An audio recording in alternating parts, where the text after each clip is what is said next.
Para conocer a fondo la realidad de Venezuela y su potencial reconstrucción, hoy tendremos el gusto de conversar con dos calificados invitados.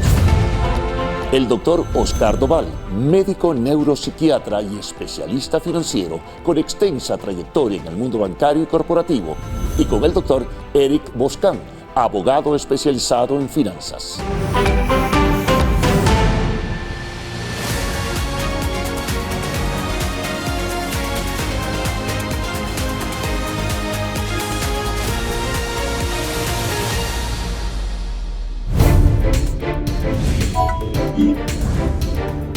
Un sector que es indispensable para el bienestar de cualquier nación es su sistema financiero y bancario. Sin embargo, es un tema que en ocasiones puede verse como tedioso y confuso. Así como hay un mercado petrolero, turístico o pesquero, el mercado financiero en términos simples es el mercado del dinero, es decir, el sector donde se vende y compra cualquier activo financiero como divisas, bonos, acciones o la moneda misma del país. Venezuela tiene años de severa crisis prolongada en el mundo financiero. Mientras en la mayoría de las economías desarrolladas, los créditos que otorga la banca al público mueven un 40 o un 50% del Producto Interno Bruto, en nuestro país las operaciones de crédito solo representan un 2% del PIB nacional. Esto es solo un ejemplo de los millones de venezolanos que desde hace mucho tiempo no tienen posibilidad de financiarse un activo tan importante como un carro o una casa, o de pedir un crédito para crear un negocio o hacer estudios profesionales. Más allá de este estancamiento, el 2026 llegó con una nueva etapa de optimismo. Y en ADN Venezuela nos unimos en la búsqueda de respuestas y soluciones, pues nunca habrá una Venezuela próspera sin un sistema bancario de primera.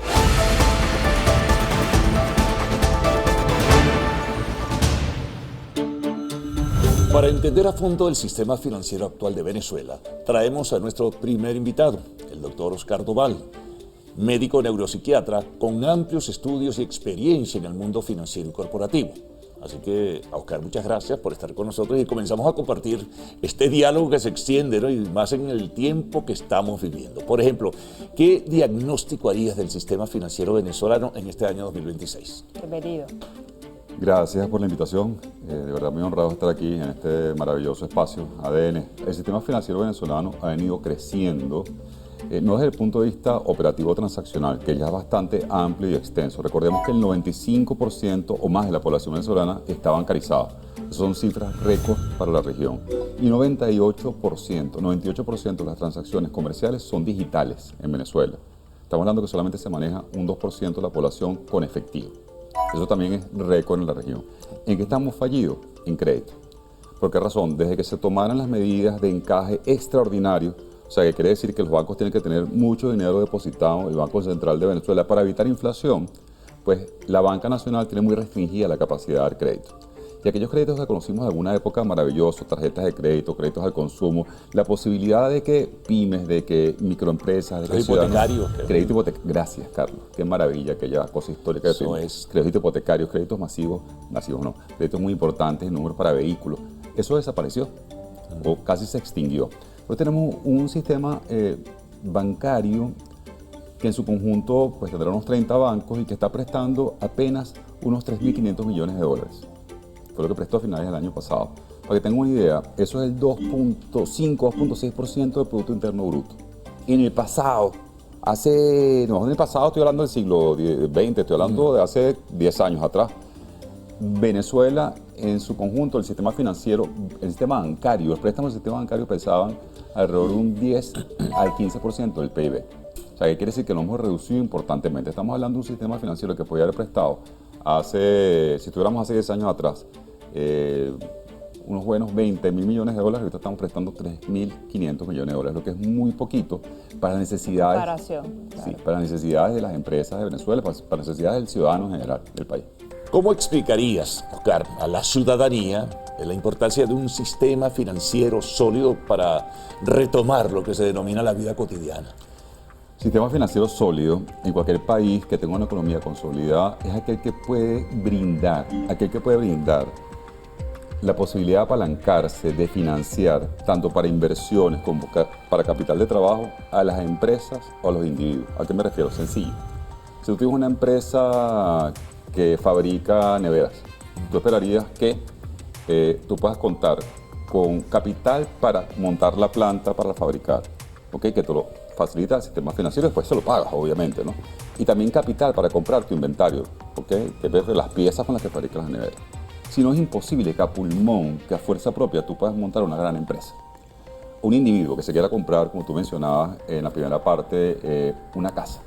Se esperaría que un sistema financiero sólido te facilite ¿qué? La posibilidad de que tras ponerte una inicial te den un crédito para comprar tu primera vivienda.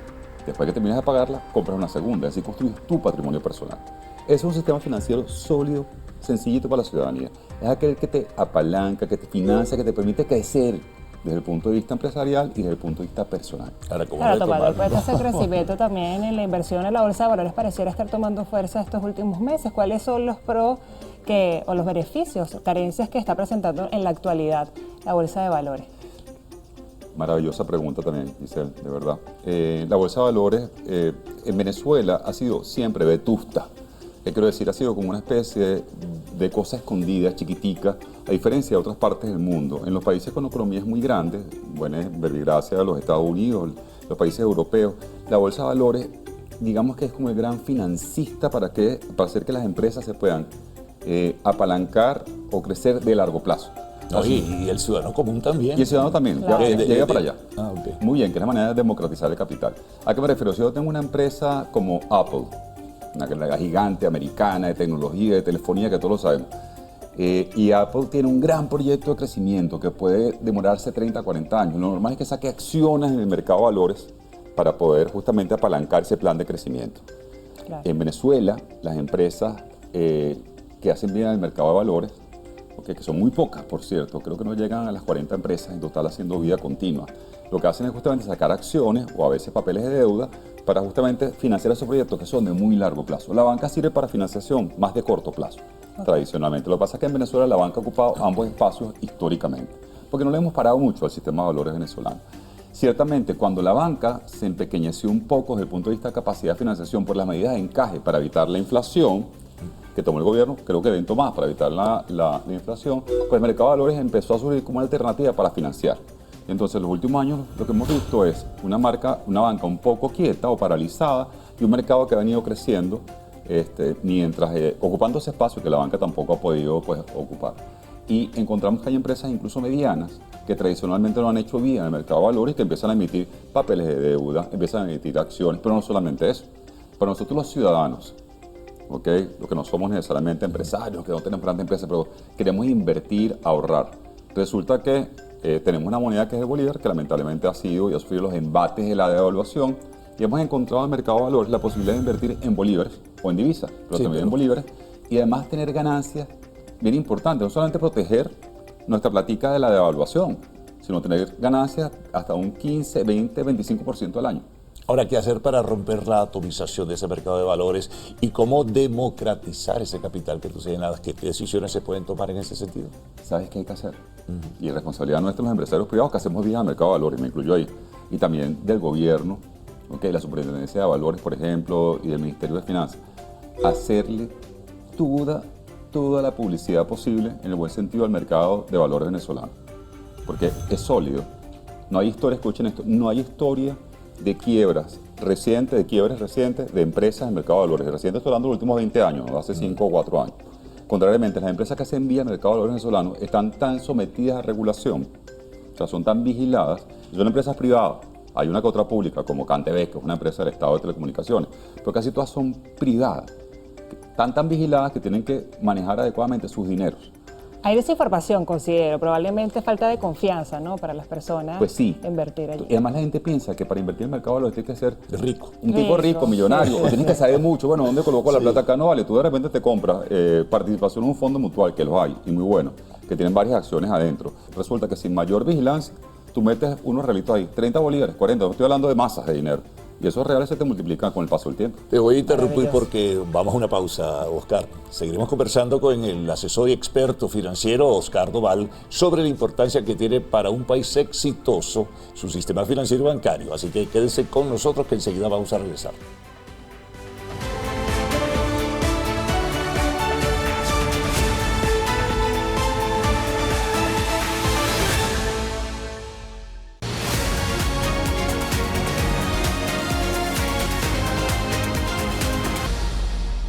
El sistema financiero venezolano se compone del sector bancario, el sector asegurador y el sector de valores. Pero tras años de inflación e inestabilidad cambiaria, las instituciones financieras no pudieron seguir cumpliendo con varias de sus funciones más básicas.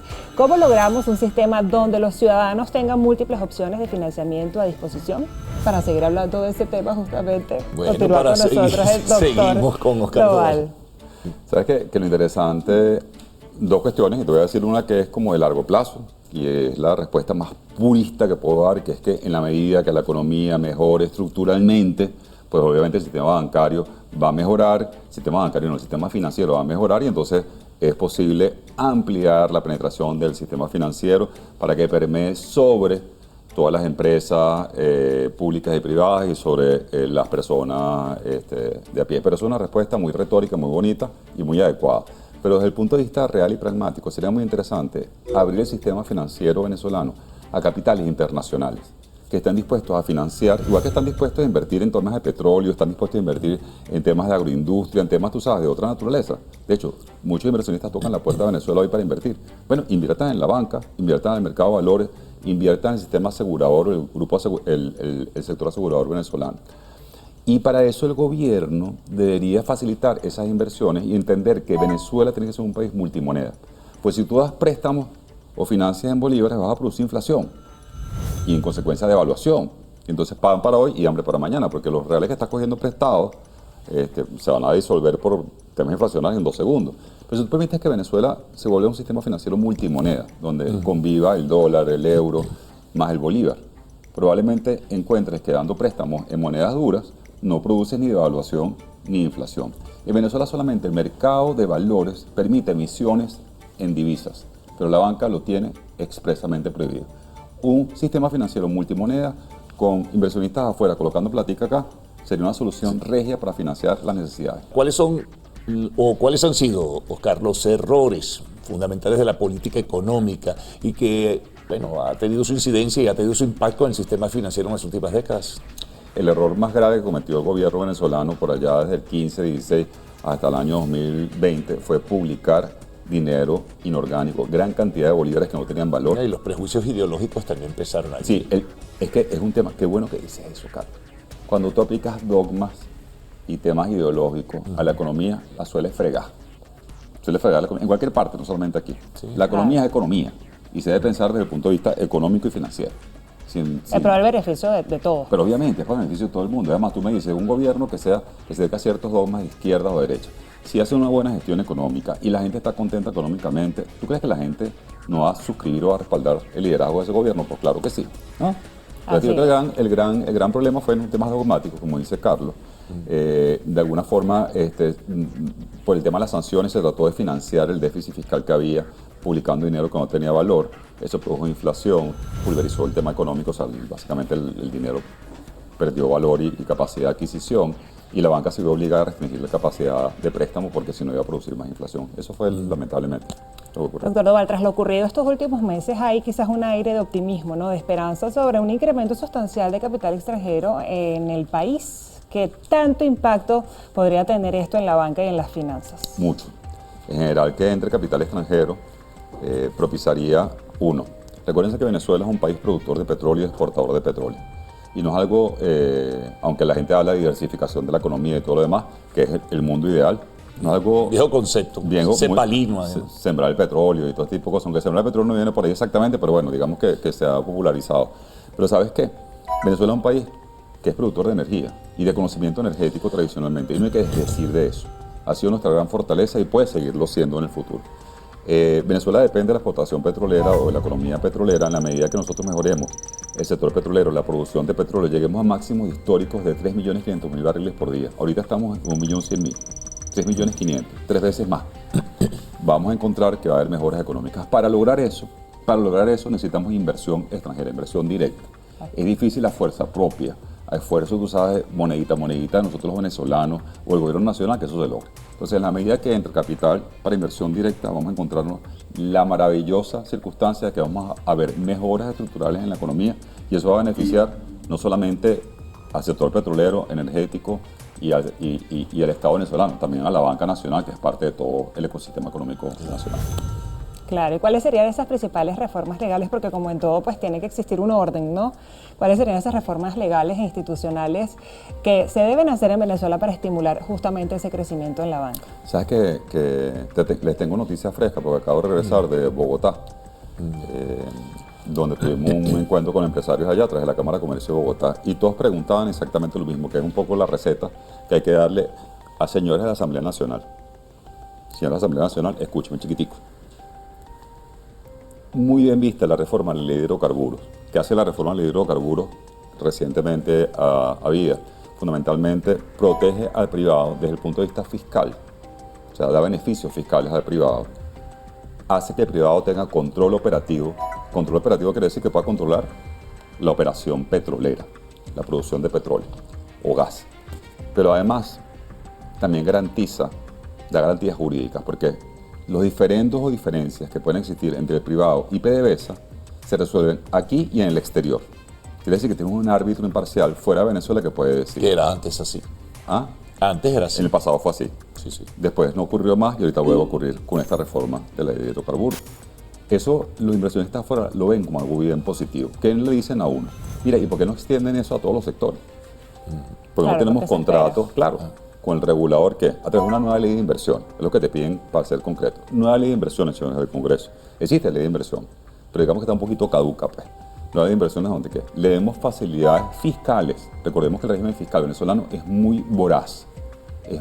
Tú cobras aquí IVA, cobras impuestos sobre la renta, cobras impuestos por todos lados, cobras impuestos a las grandes transacciones financieras. Total que vas raspando y el empresario se queda con mucho menos dinero que en otras partes del mundo. ¿Qué te parece la dolarización y cómo crees tú que funcionaría la banca con la dolarización del sistema?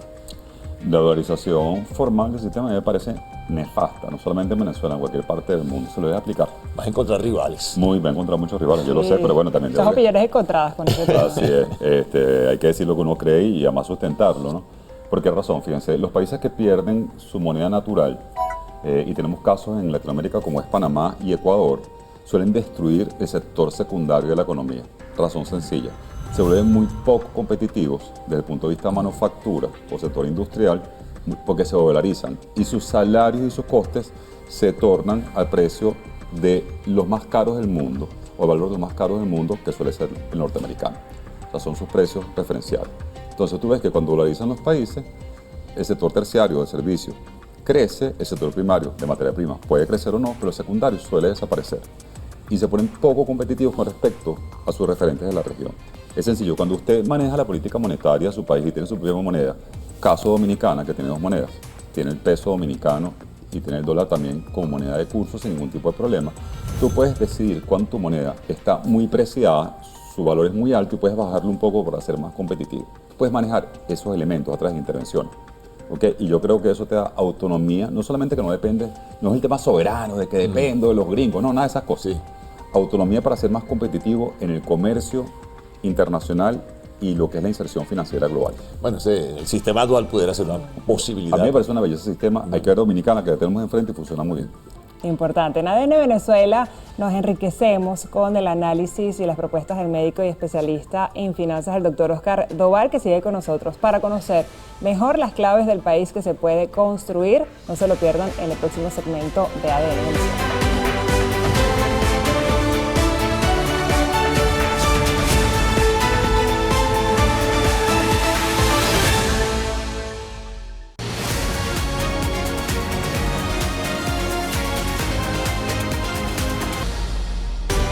Tener una moneda sólida y estable no es algo exclusivo de los países más desarrollados. Naciones como Perú, Chile y Colombia son varios de los países hispanoamericanos con economías en crecimiento constante, más allá de sus problemas. No se trata de retórica, sino de acciones concretas que vayan por el camino correcto. Sobre el tema financiero, seguimos conversando con el experto en el área, el doctor Oscar Doval. Y un tema que nos importa a todos como venezolanos, señor Doval, más allá de las limitaciones que ya sabemos que existen, ¿qué opciones concretas de financiamiento o créditos existen hoy en Venezuela para empresarios o para que los ciudadanos puedan solicitarlo hoy? ¿En qué rama? Opciones concretas para el tema comercial o empresarial tiene sin duda la banca, tiene el mercado de valores, y para el ciudadano de a pie empieza nuevamente a emerger el crédito al consumo a través de tarjetas en la banca, que estaba bastante deprimido por las medidas en caja, ya está empezando a aparecer, y muy interesante es todo aquello emergente relacionado con las fintechs que te dan financiación. Hay una que es descomunal, que no vamos a hacerle publicidad aquí, que le da financiación a la gente para comprar a cuotas, te compra ahorita y pague después, que hoy en día esa fintech en particular y algunas que se le asemejan, pues tienen un crédito al consumo, un crédito para personas a pie, más grande que todo el sistema bancario. Se le parece que ya está robusta. O sea, es muy robusta. Estamos hablando directo de la banca. Que esa sola empresa presta tanto como toda la banca en conjunto. Imagínate, a eso llega. A eso llega. Imagínate, ¿y cuáles son las proyecciones realistas que pueden tener entonces ya para mediano plazo sobre la ampliación de estos servicios de crédito en nuestro país? Sin duda vienen, de hecho han crecido importantemente. El crecimiento respecto al año pasado ya es notable en este segundo trimestre del año. Tú me dirías, a final de año probablemente damos un incremento muy sustancial de la capacidad de dar crédito a través de la banca tradicional, porque se prevé que se baje un poco el encaje. Eso va a liberar la posibilidad que se preste a través de depósitos. El año que viene va a ser un año muy bueno para todo el sistema financiero venezolano. Bueno, es un buen pronóstico el que plantea. Fíjate, voy a reinsertarme otra vez en temas que de alguna u otra forma también estuvimos evaluando en anteriores segmentos. Las mejoras institucionales, por ejemplo. ¿Cómo se puede mejorar? Esto es importantísimo. La cultura y la educación financiera en los venezolanos, que parece que se ha perdido. Antes tenía mayor apego, pero quizás por la misma situación que hemos vivido en los últimos años, pues no se observa, se pierde, como se dice. Sabes que nosotros los venezolanos, y quiero ser bastante objetivo, no hemos tenido nunca una educación financiera inmensa, lamentablemente. Y no estoy hablando de la educación financiera en el uso de productos bancarios o productos del mercado, que tampoco es demasiado amplia. Estoy hablando de educación financiera de casa. Orden. Para nosotros institucionalidad es orden. Si tú como individuo gastas más de lo que ganas, o te metes un cuento en la cabeza que vas a ganar cosas que no vas a ganar, ¿qué va a pasar? Terminas muy endeudado, ¿verdad? Y terminas como empresario, como persona, como ama de casa, como padre de casa, terminas pues obviamente quebrando a la larga, ¿no? Yo creo que ante todo tenemos que empezar, y es una labor, sector privado y Estado y sector privado, empezar a educar a la gente, a nuestra gente, en lo que es organización de las finanzas, en lo que es la importancia del ahorro, la importancia de invertir, que es diferente a ahorrar. Ahorrar es guardar antes de gastar. Nos gustaría preguntarte qué rol juega la psicología humana en todo esto de la economía, el sector financiero, en la banca, en fin. De verdad, estoy un poco oxidado con la parte de neuropsiquiatría, pero bueno, valga la pregunta. Yo creo que el tema psicológico en general juega un rol importantísimo. Acabo de dar un ejemplo anteriormente, que es el tema del consumo, el consumo responsable y irresponsable. La tendencia de cuando uno está apretadito, no resguardarse, porque uno dice, bueno, ¿para qué me voy a resguardarse? No, pues, tengo escasamente una economía de subsistencia, ¿para qué voy a guardar $10 mensuales? ¿No? Y se resulta que $10 sobre $10 sobre $10 puede significar la diferencia en el futuro. Mira, Oscar, gran gusto en haber conversado contigo en el día de hoy acá en ADN Venezuela. Extensa trayectoria en el mundo de las finanzas y conoce muchas cosas también de la banca. Así que bueno, esperemos que en una próxima oportunidad puedas compartir con nosotros, ¿no? Gracias de verdad por la invitación, qué orgulloso, qué honrado estuve de estar en ADN Venezuela. Gracias por acompañarnos, además con ese análisis tan completo, y lo importante que en conclusión es también la educación, ¿no? Para todos como venezolanos. Sin duda alguna. Para manejar muy bien nuestras finanzas. En todas las economías desarrolladas, el sistema bancario no es un sector más, sino el motor que dinamiza todo el mercado. Los créditos y financiamientos han permitido que los actores económicos crezcan como nunca antes. Y para seguir profundizando sobre este mundo tan interesante como es el de las finanzas, le damos la bienvenida al doctor Eric Boscan Arrieta, abogado especializado en Derecho Financiero y presidente de la Junta Directiva del Banco Plaza. Así que, Eric, bienvenido, muchas gracias por estar con nosotros en ADN Venezuela. Y vamos directo con la primera pregunta, ¿no? ¿Cuál es el ánimo hoy de la banca privada respecto a la situación de Venezuela? ¿Qué diagnóstico harías del sistema bancario en el país? Muchas gracias por la invitación, Carlos, Giselle. Yo creo que el ánimo en general de la banca es esperanzador. Creo que vienen muchas nuevas inversiones y creo que la banca, tanto la pública como la privada, está muy preparada para recibir ese caudal de nuevas inversiones en este nuevo escenario económico venezolano. ¿Cómo se lidera en la actualidad, conociendo el entorno de alta inflación y devaluación que existe en el país, un banco? Mira, casi como un apostolado. Estamos en un peregrinaje constantemente cambiando.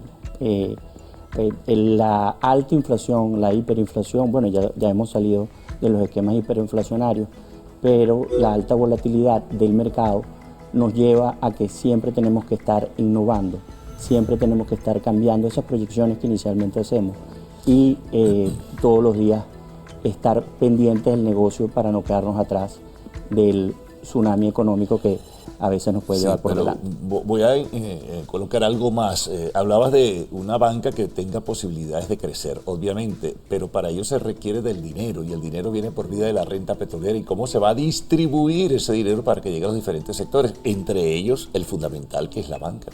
Sin duda alguna. Bueno, ahorita el Banco Central de Venezuela ya ha asignado una cantidad mayor de dólares a la que asignó en el mismo periodo de este primer cuatrimestre, en el 2025 y en el 2024.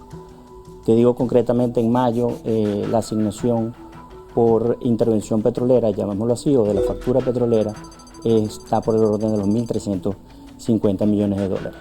El BCB ha llevado o ha alcanzado unos nuevos mecanismos de transparencia y de comunicación con los bancos y ha establecido reuniones periódicas para monitorear ese evento de una mejor y mayor distribución de esa renta petrolera. Por supuesto, hay embudos relacionados con temas de compliance, temas de cumplimiento, hay embudos relacionados con temas de corresponsalía de esa banca que se incorpora nuevamente al sistema internacional bancario y a través de esos mecanismos poder recibir esos dólares que, bueno, como ya la economía, el ciudadano a pie y ustedes y todos lo sabemos, ya vienen en vía electrónica y no por vía de efectivo. Por supuesto que todavía nos queda mucho por conversar con el doctor Boscan. Lo vamos a hacer justo luego de nuestra breve pausa, así que no se vayan. Luego de la pausa seguimos con mucho más de ADN Venezuela.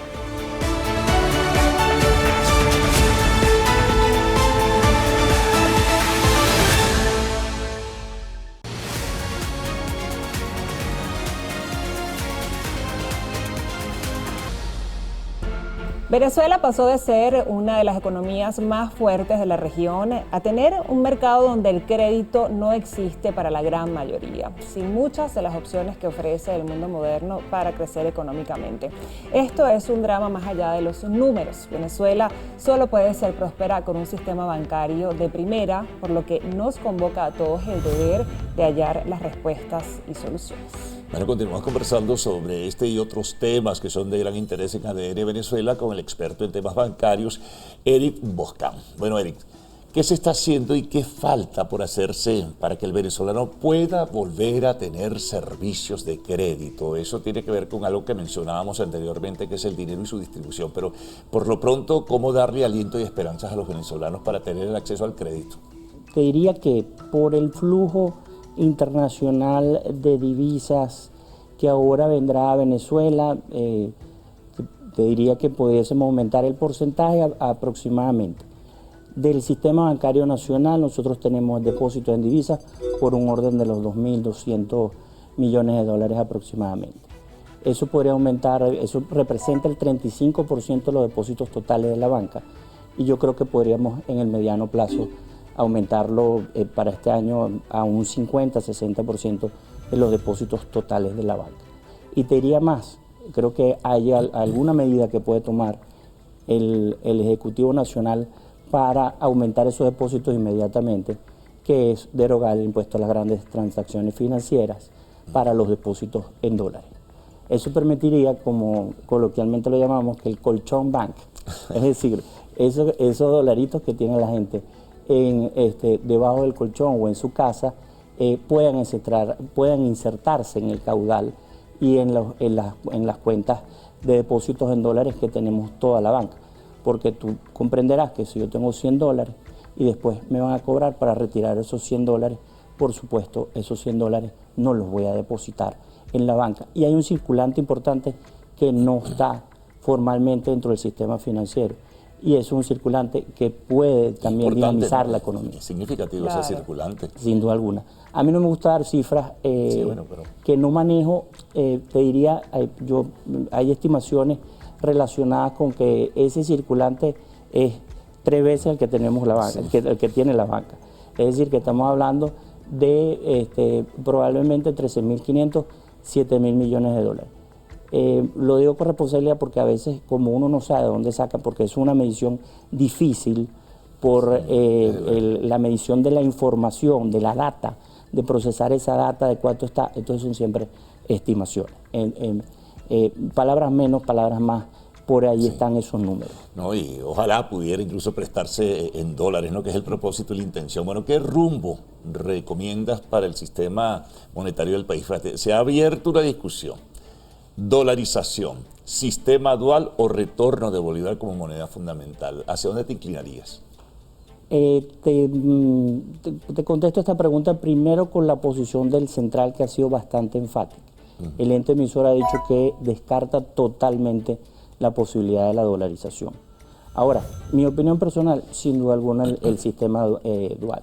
A mí, a pesar de que hay economistas reputados que se han decantado por la dolarización, a mí la dolarización, yo soy un enemigo de la dolarización en términos generales y en términos particulares en este momento en Venezuela. ¿Qué pasa? Los precursores de la dolarización tienden a que haya una estabilidad financiera o monetaria casi inmediata.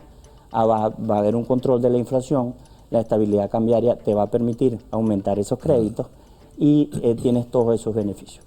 Hablemos de reformas legales, en este caso institucionales, que deben hacerse para estimular el sector bancario. Hay que cambiar muchas cosas en el país, pero también el sector bancario debe hacerse lo suyo, ¿no? El tema también de la ley de bancos y te diría de aspectos puntuales en la ley de bancos, por ejemplo, el sistema del SICRI. Yo no puedo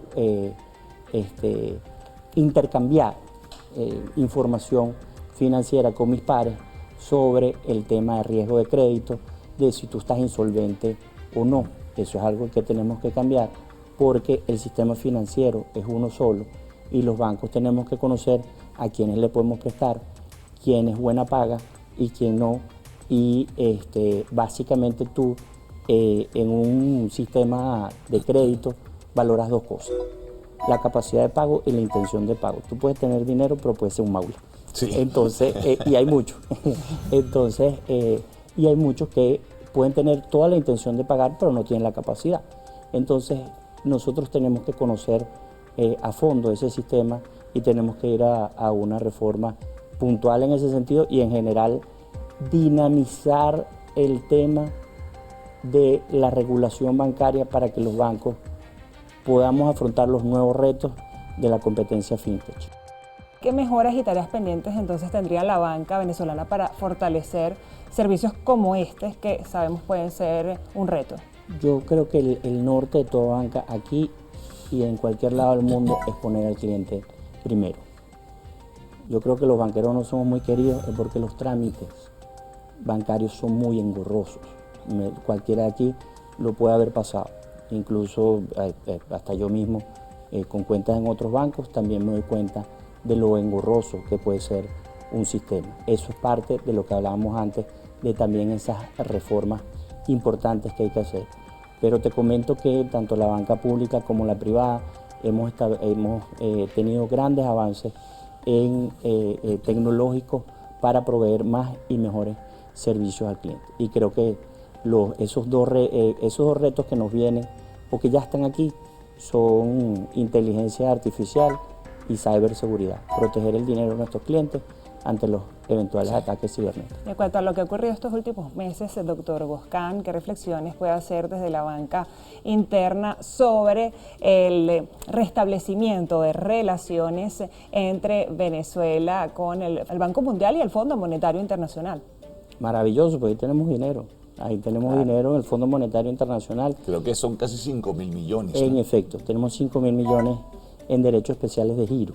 El derecho especial de giro normalmente se habla con ligereza, es un activo que tenemos en el Fondo Monetario Internacional. Es dinero que es de nosotros, no es que nos van a prestar. Los derechos especiales de giro es un activo que se mide por las cinco grandes monedas y que el día de mañana podemos acceder a ellos para planes de financiamiento específicos, eso tiene su regulación, o también para de alguna manera fortalecer las reservas internacionales. Eso también nos permite acceder al oro, que probablemente son unos 4.000 millones de dólares. ¿Es vinculante lo de los derechos especiales de giro con el oro, por ejemplo, que está en el Banco de Inglaterra? No, es vinculante la relación internacional. Eso sí. Es vinculante que ya nos vuelvan a querer en el mundo. Bueno, que nos vuelvan a querer. Es bueno que nos vuelvan a querer en los sistemas financieros internacionales. A querer y a querer también. Exactamente. Nos queda mucho por conversar con el doctor Eric Boscan sobre cómo reconstruir el sistema bancario en el país, así que quédense con nosotros para el próximo segmento de ADN Venezuela.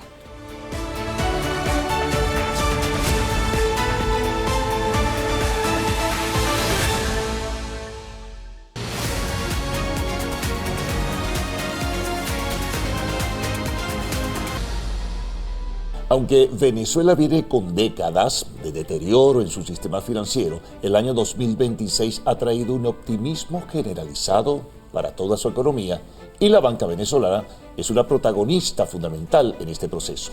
Por eso hoy seguimos conversando con el abogado y banquero Eric Boscan. Doctor, gracias por seguir con nosotros. Me gustaría preguntarle si un inversionista le preguntara por qué invertir en el sistema financiero venezolano antes que en cualquier otro país latinoamericano, ¿qué respuesta le daría?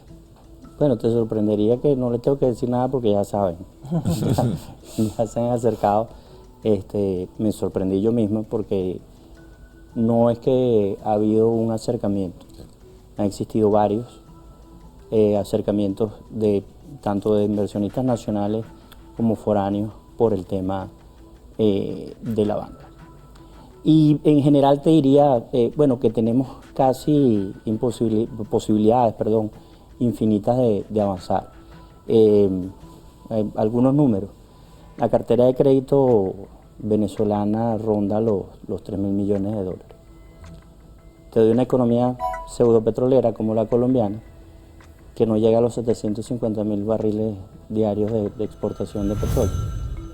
O como la panameña, que no produce. Sí. En ambos casos, el 10º banco de su sistema bancario nacional es mayor a toda la cantidad de préstamos que tiene el sistema bancario nacional. Imagínate, de alto impacto, ¿no? Entonces, lo saben, cómo podemos crecer con esas inversiones. Tenemos una factura petrolera, tenemos una cesta del Merey que ya se acercó o está en los $90, cuando el promedio del año pasado fueron escasamente menos de $46, si mi memoria no me falla. Y además tenemos una factura petrolera que estima ser el doble o más del doble de lo que fue el año pasado, ya produciendo más de 1.100.000 barriles diarios, probablemente llegando a finales de año 1.3. 1.3, esa es la estimación, creo, sensata, y con unos precios del petróleo superiores por el conflicto del Medio Oriente, pues usted se podrá imaginar el caudal de dinero que puede entrar a Venezuela para mejorar su sistema bancario y, por supuesto, la calidad de vida de todos los venezolanos. Ahora, por ejemplo, un elemento que también es importante a la hora de evaluar la banca, ¿no? ¿Qué errores no se pueden repetir jamás en las políticas bancarias para Venezuela? Sencillo, tasas reales negativas. Tasas reales negativas. Tasas reales negativas. ¿Qué son las tasas reales negativas? Bueno, yo presto y cobro menos de lo que presté. pero... Eso puede estar pasando también con las tarjetas de crédito. Eso pasa con las tarjetas de crédito, la que no está indexada. No quiero ser muy técnico con eso, pero evidentemente, ¿qué pasa? Si yo tengo una tarjeta de crédito y la gente dice, me están cobrando 60% al año en una tarjeta de crédito, pero esa tarjeta de crédito no está indexada a la paridad del dólar, que ese sistema se llama IDI. ¿Qué pasa? Los primeros 4 meses la tasa de inflación fue el 90%. Es decir, yo ese dinero que te presté, que no cobré a esa misma tasa, pues perdí plata. ¿Pero la perdió el banco? No, la pierde el ahorrista. Okay. ¿Por qué? Porque nosotros, eso es, el sistema bancario se maneja con la intermediación financiera y yo no genero plata propia. Es decir, obviamente que genero, pero ¿qué plata presto? La que asumo del ahorrista. Por eso es para que efectivamente haya un sistema bancario robusto, el venezolano tiene que poder ahorrar. Para poder ahorrar tiene que tener una tasa real positiva. Y mejorar sus condiciones de vida también. Exactamente. Y ahorrar, y eso va a hacer que eso tiene que pasar porque el bolívar evidentemente en el mediano plazo se fortalezca para que podamos el sistema bancario y la autoridad monetaria, por supuesto también, y los entes reguladores y el gobierno nacional, mejorar la calidad de vida del venezolano. Y no que el ahorrista, el que tenga sus bolívares allí, porque los tiene que tener allí, no perciba una cantidad acorde. Más allá del sector financiero, doctor Boscan, ¿qué piensa de las reformas económicas y legales que se han hecho este año en Venezuela? Y además, ¿qué hace falta para profundizar esa mejoría de la economía? Yo creo que vamos por buen camino. Creo que esas reformas van a permitir que en un mediano plazo se pueda liberar el encaje legal, se pueda estabilizar la moneda y con eso obviamente se puede abrir, en lo que respecta a nosotros, el sistema de crédito, migrar a ese crédito productivo que Venezuela tanto necesita, a ese crédito comercial, pero también a ese crédito agrícola, a ese crédito a sectores primarios con unos plazos que hoy son imposibles, a unos plazos mayores para que la gente pueda, en el escenario primario, pueda obtener su cosecha, pueda repagar y pueda volver a invertir en ese sector primario en el que se desarrolla. Muy importante. ¿Y cuándo crees que los venezolanos podríamos comprar, intercambiar, retirar, por ejemplo, libremente dólares de las instituciones bancarias venezolanas? Yo creo que es una pregunta más para la autoridad cambiaria para el Banco Central de Venezuela que para un banquero. Pero no olvidemos, Carlos, Giselle, que venimos de un control cambiario de más de 20 años. Que además no es nuevo, en el segundo gobierno del doctor Caldera también pasamos por un control cambiario. Y aún antes. Exactamente, y ese mecanismo perjudicial lo hemos utilizado mucho en Venezuela para pretender estabilizar y después nos quedamos en la excepción. Ahí ha habido mucho de populismo, si hablamos políticamente, a veces en esas decisiones. El tema es la defensa ultranza del Bolívar. Yo creo que primero debemos estabilizar al enfermo, darle la medicina necesaria para que después él se pueda levantar y caminar solo. ¿Y qué es lo que está evitando una verdadera libertad cambiaria en el actual sistema financiero venezolano? Bueno, aquí tenemos dos aristas. Un tema es la brecha cambiaria. Mientras no reduzcamos la brecha cambiaria, no podemos ir a un sistema de libertad cambiaria. Yo creo que eso es un andamiaje que se va a desmontar poco a poco. El deslizamiento del tipo de cambio producido por el Banco Central de Venezuela va en ese sentido, en el sentido de acortar la brecha.